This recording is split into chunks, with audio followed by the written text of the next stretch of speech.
And I know that this is a topic that sometimes you just kind of go, what now? Well, yesterday evening, the Power Four conferences and the NCAA submitted filings to Judge Wilkin in the House versus the NCAA lawsuit, the settlement that's coming up. And, of course, there's a lot to do with this now, and this is not done. We'll hear from Ryan Mulvaney, who joined us last Friday, his thoughts about what happened last night and what it actually means. The bottom line is they are still some in the wording, the language, sticking to their guns that it's not automatic that roster spots are open to those who are a part of the roster now or incoming high school players, athletes. But, Paul, it's up to the option of the school. That is not what Judge Wilkin is going to approve and not what the plaintiffs or the objectors want to see happen. When these things happen, I think, do you really not get it? Like, she told you exactly what she wanted you to do. Just do that. Like, why do you keep trying? Like, is Jerry Jones running this thing? Mm-hmm. Like, why do you keep trying to negotiate a deal that you know what the final is going to be? You know, and I use that parallel because that's kind of what Jerry does. Is he's like, deadlines make deals, and the agents know that, so they know they can push it to the end.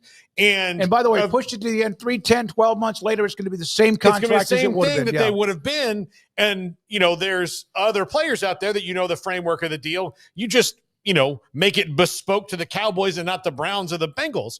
Well, the NCAA was told by Judge Wilkin directly what to do, and then they couldn't help themselves by saying, like, well, it's going to be optional for them to grandfather it in, as opposed to saying it's mandatory.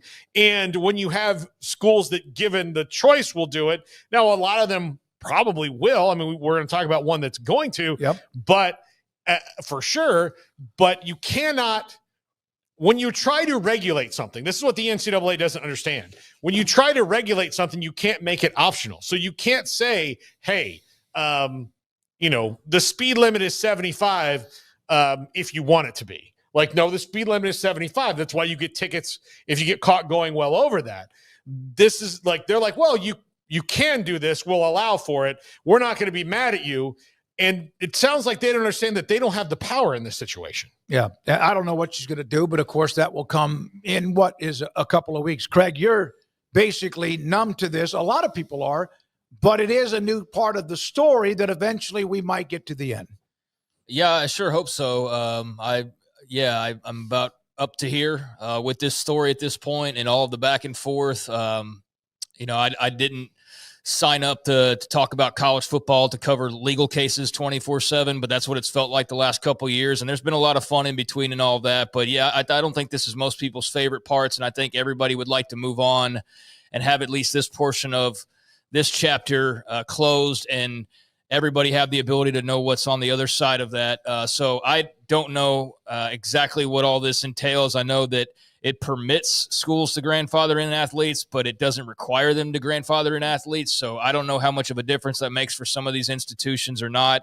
And I don't know about which ones are sitting there actually trying to balk and think that they're going to sit here and fight this. I dare them to sit here and fight this because they will not win that, just like the NCAA hasn't won, I don't know, any of their last 100 court cases, basically. So go ahead and go to trial or go to a judge and try to get your way. But I don't know, a lot of smart people making a lot of dumb decisions because the writing's on the wall that they don't win in courts, especially in recent battles with student athletes. So, hopefully this is much ado about nothing. This thing gets across the finish line, but I'm not surprised. And yet I am, I guess, somewhat stunned that there's people that still have the gall to act like they somehow have the power. I don't know what world they're living in right now. Yeah, that's because that's what we're in the position we are, because they had the power, 100% of it, and they didn't want to give up 2% of it.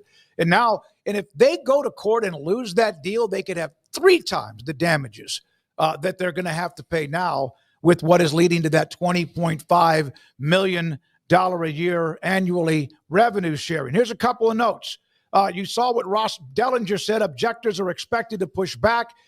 This is from Gilfillan, House Dilemma. If schools have option to re-roster spots previously cut, there may not be room or money available because some of them, they've already made these decisions, including, he's put this out there, a Big Ten assistant football coach. No chance we're giving these spots back. That ship sailed with the tightening of budgets and also revenue sharing? Well, the coach can say that all they want, but if the court says they have to, which is likely to happen, then guess what? You're going to have to go into the coffers and find the money to do it. Bottom line, like, I get where it says, like, we can't add them back, and that's probably the argument they're going to make. Like, we already made this decision, and what the judge is going to say is, well, I haven't approved this yet, so why did you do that? Because it's not approved. You guys made a gigantic assumption, so here's what you're going to have to do, and you're going to have to figure that out. Like, that to me is I'm not so, like, this coach has a very good point, but when it comes to the schools crying like, well, we had to tighten the budget, you know what she's going to say in a legal sense is boo-hoo. Well, she's also going to say, Craig or Paul, that we never said this was a done deal. You all started making those decisions on your own by saying, okay, this is what's going to happen. We're good to go. We're going to come to a compromise, and so we're going to start cutting people now. Now, Notre Dame, they have looked at this differently, and there's going to be others. There'll be many others. AD Pete Vivacqua, long a proponent of phasing in roster limits, telling Yahoo Sports the school will honor the roster spot of all current athletes, and permit those who were cut this year to return, becoming first school to commit to fully grandfathering in when it comes to grandfathering in the roster limit rule. Well, it's a big day for Catholicism in the Midwest of America. Uncle Leo, right? Yeah, we've got a Pope from Chicago now. Old Styles, the official beer of the Vatican. I wonder if he's a Cubs or a White Sox guy, because if you're the other one, the Pope being against you is not a good thing. But for people, this was smart. Like, here's the thing: Notre Dame is quite often out in front of the decisions. They know what's going to happen. So the reason that they never really get in trouble is because they're smart enough. Like Notre Dame and Texas and some of these other schools that don't ever get in trouble, it's not that they haven't done anything. They're smart enough to read the room, and they've always kind of done that, and they're also the power brokers. So Pete Vivacqua, knowing that they were going to do this anyway, being out in front of it and ready to go and say, like, yeah, I was always a proponent of this. We're ready for it. We didn't have any kind of balking at this. Let's go do it. Just shows you that, like, all right, well, some schools understand how this works and others don't. Yeah, some can swing it, and I guess some can't. But I think there's far fewer that can't than can, and some of them that can are acting like they can't because they are just so greedy. I see in one hand schools talking about how they can't afford this or that, and I know we'll get to Cody Campbell. I saw an article on Cody Campbell with suggestions for college football, and one of them is we have to have more regional conferences again. Well, of course, that would benefit Texas Tech to some degree. But in saying that, he talks about the cost of travel. It's like you're the guy spending $30 million on a transfer portal class, and you're talking about the cost of travel is why college football is in a crisis mode and college sports needs government intervention. It just doesn't add up. And so when I see schools talking about how they suddenly can't swing these scholarships that they were so quick to cut, boy, but they heard they could go snipping, man. They snipped right away, and all of a sudden they might have to backtrack. Well, I don't know where the money is. Like we're just poor paupers over here. We can't possibly afford that. I think most schools could probably do it. They just don't want to. So I commend Notre Dame for just saying we can do it and we're going to, and no drama. We just move forward. That must be nice as opposed to those trying to fight this thing with every tooth and nail they possibly can. So, yeah, good on the Irish for doing that. I hope that's what happens with most schools is those athletes who kind of got snipped without too much warning or too many landing spots still left. I'm glad that they're going to have at least a little bit of a parachute given how chaotic and quick this has all moved. Speaking of Cody Campbell, one of the billionaires that is a part of Texas Tech in their hierarchy and donors, et cetera, Board of Regents for Texas Tech, and Nick Saban will be a part of a presidential commission. We have discussed this before. I reached out to Cody, sent him a text late last night when this story hit, and also even called him and left a voicemail. Haven't heard back from him. Not sure if he's going to be available. I'm sure he'll have a quote or two. But we all kind of like wonder. Our next guest, I asked about, can this work in any way, shape, or form? Paul, you don't think it's going to work? Well, I mean, they've done the commission thing before. It doesn't matter where it comes from, what president it comes from, what party it comes from. It doesn't work. Like, it doesn't do anything. Like they're just going to write up a report and go do these things. And, depending on who's on the commission and what their agenda, their personal agenda is, whether it's Nick Saban or Cody Campbell or somebody else, they can make a recommendation. That doesn't mean that anybody has to do it. And, these things, like presidential commissions on things throughout history, are mostly for show. Like this is for show. And look, Donald Trump responds well to celebrity. So if Nick Saban asks him to do something, he knows it's going to make him look cool within a certain group to do that thing and say, look, I'm the guy who solves all these problems. It's not going to. There's one answer. Now, if this commission comes up with, here's how we get to collective bargaining and how we do it, and here are some things that we're going to add on to the collective bargaining to make this unique to college football or college sports so that it will work and we can avoid lawsuits, then that commission is worthwhile. But I don't think that that's what they're trying to do here. And I don't think that this presidential commission on college sports is going to ask a lot of athletes or representatives of athletes what their opinions are. Now, Cody Campbell, having dealt with it, it's good that he is on that commission, but I don't, they've done this before. They know the answer. They're just trying to find another way to avoid the only thing that they can do to fix it, which is collective bargaining. And that's dumb. Like, the medicine is not going to taste good, but it's still medicine. So you got to take it. Well, I don't know enough about how all these work. I've heard Nick Saban talk. It seems like he makes sense when he does talk, but can that lead to anything? I don't know. Craig? Yeah, it can lead to Trump signing an executive order and just cut right through what all you're talking about there. I mean, right? Couldn't that be the clear all, end all, be all? But executive orders, almost all of his executive orders have been challenged into court so far because he actually does not have the power to do that. That's what Congress's job is to do.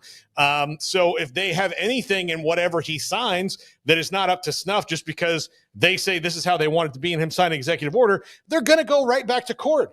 And this is also coming to salary regulation, right? That's what it comes down to. Ultimately, that's what NIL is to salary. The president of the United States does not have the authority to regulate private salaries. Never has, hopefully never will. And that's what this would be doing on an executive order. That's not going to, none of that flies. None of this works in that regard. So executive orders, for the most part, historically, not just now, are not really worth the paper they're printed on, because the minute that Donald Trump is not president and somebody else is, they can just go, undid it. Yeah, well, I mean, that's what's been brought up in the articles that I've read is the possibility of an executive order. And I don't know it as well as you do. So I'll default to your knowledge on how all that works. But that's their hope. I mean, they're turning over every rock and stone and combing through everything they possibly can other than the answer that's right there in front of them, because that answer would mean having to give up some more of their money and having to actually cede ground. So we know that's not what they're going to do. Instead of just coming to a collective bargaining agreement, which would be simple yet expensive. So again, it's back to money. Let's just try to get the president to give us an executive order and solve all of our problems is basically the route that they're trying to go. Well, so the thing is, I don't even have to necessarily sue and worry about that changing, but because, and I know that there's people out there that don't admit this, one day Donald Trump is no longer going to be president, and somebody who diametrically opposes him is going to be president again, because our politics are cyclical in this country, and that's how it's always worked. And when that person comes in and the same thing happens, we're like, well, this is not fair to college athletes. Well, all I have to do is rescind this executive order and it's over. So executive orders are the most temporary fix to any problem, even if they can do anything to solve it, which most of them can't, because that's not how the bicameral legislature and checks and balances works within our Constitution. All right. So there's the latest. Cody Campbell and Nick Saban. Craig? I mean, I think it's all just spinning in circles, and that's all well and good, I guess, for the people that want to just keep burning time and just trying to do anything but what would actually be the final answer. I guess eventually, maybe at some point, they'll have to be forced into that situation. I don't know, but I don't know that this is the answer. It certainly doesn't appear to be, although it makes for a fancy headline. Good on Cody Campbell, though. I mean, to have that much influence, I mean, what a year he's already had. We've talked to death about Texas Tech and their offseason, and to have a guy who's being appointed as the second name along with Nick Saban to this executive commission is, it's a nice honor for him. And a great thing for Texas Tech to have that type of representation. So I think you're celebrating that regardless of whether it amounts to anything in the long run or not, just having that level of influence and that level of notoriety from your big booster. So I thought maybe the Hits would stop playing at some point. They would not be able to go get any more recruits. And now here's the guy who was making all the noise by going and getting those recruits, now getting the headlines himself as part of this commission. So it's been one whale of a 2025 for Texas Tech so far in a good way. And we'll see where this goes. But I think that at least you feel like there's somebody, if you're a Big 12 school or not a Big 10 or SEC school, that there's somebody similar to you that's you would believe fighting the good fight and fighting for your interest and not the interest of the top 1%, which is often the way that it seems to be.